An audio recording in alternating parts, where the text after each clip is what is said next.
Welcome back to the Olive Oil Critic. I am so glad that you're here today. We are diving into a delightful olive oil. And of course, I have to love this jar. It is terracotta, handmade, and I don't normally gush about packaging, but this bottle is absolutely stunning. And I love that it is ceramic, it is thick, which doesn't let in heat.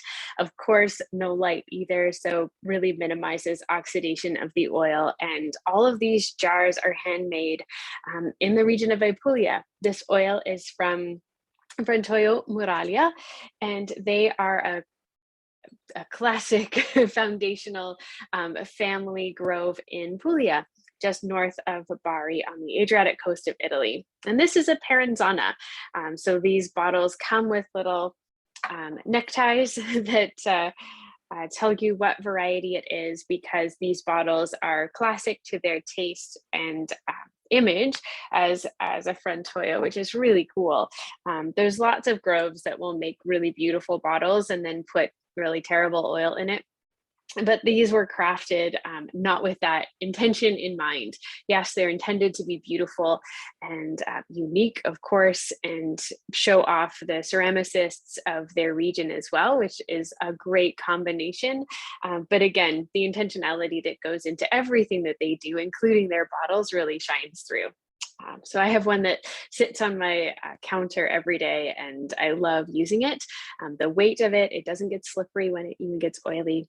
Great bottle. But we're curious about the contents. And the contents of this oil, of this bottle, is a Peranzana, which is a classic Southern Italian olive oil variety. It often is paired with or grown beside Coritina, which is kind of the father of the Southern Italian olive varieties.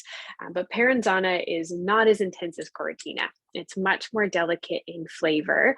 And one of the unique parts about this specific Frantoio is that they still stone ground their olives. So still cold extracted, yet they still use the stones to crush rather than a mechanical hammer mill. And that adds some more texture. It can coax more oil out of the oil through the malaxing process.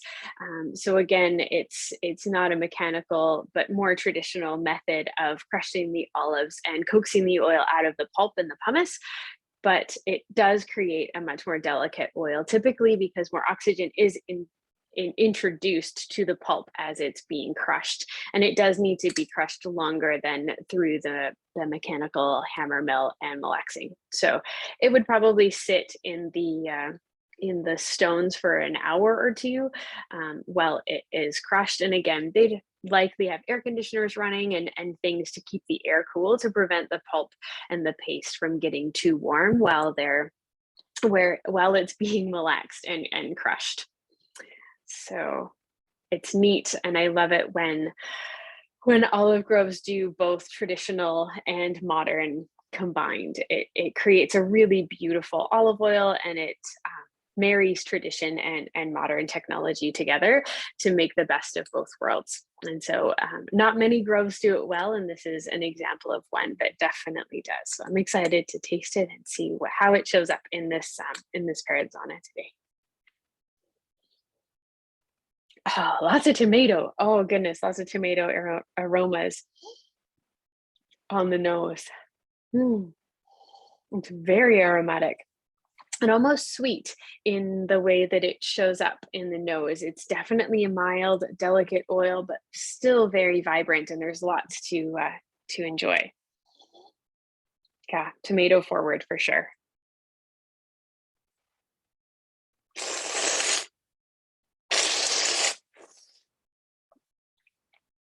Oh, it's creamy. Artichoke in the center, like a ripe artichoke, not green artichoke. And tomato isn't as present on the palate, but almost like a radish finish, like not wasabi, like a really watered down wasabi, but kind of like that radish brightness to the back of your palate, which is beautiful. Lots of arugula in the center, arugula, some mustard greens to kind of brighten it. And then again, that really ripe artichoke center is beautiful. not overwhelming, not super powerful. Just delicate, round, and um, the intensity or lack thereof, like the mild aromas in the nose really pair with the way that it sits on your palate. Again, it's creamy and it's round. It fills the top and the bottom of my mouth. My cheeks kind of have a nice tingle to it. I think that's probably from that radish note I was tasting. Again, a little bit tannic, but not too much, not drying per se, and just really creamy and present. And it's got a beautiful persistence to it where it just kind of lingers on the back of your palate. You can tell it's there, you can tell it's present. This would be delightful with fish. I would love this with copino. The tomatoes and the seafood combined would be really delightful. This would be so good for fried artichokes. If you wanted to do chicken scallopini, this would be another great oil to fry your artichokes in, and then put on top of the chicken. Goodness.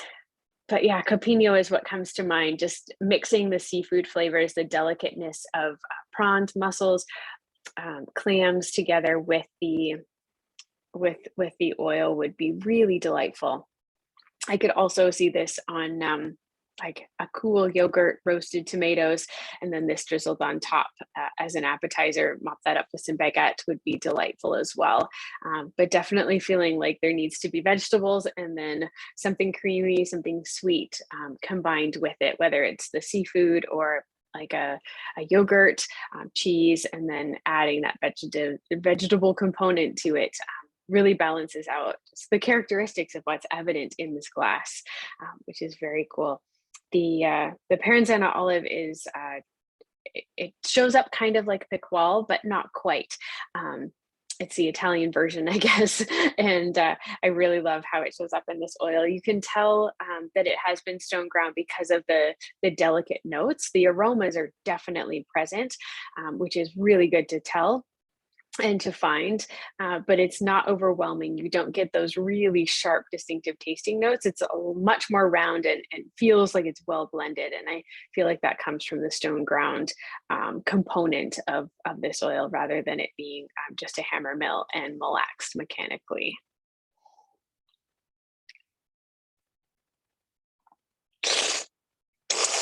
Mm. Extremely versatile. You could use this on so many things. It would be just great with butter lettuce, a splash of lemon juice to brighten it up because it is quite delicate and mild in its flavor. It's not overwhelming. And again, it just fills your mouth, which is just a beautiful sensation. Beautiful oil, beautiful bottle. You can't complain at that. If you'd like to learn more about olive oil, feel free to subscribe to my channel, and I'll be back with more olive oil reviews, education, and tidbits about my favorite ingredient. Thanks for watching.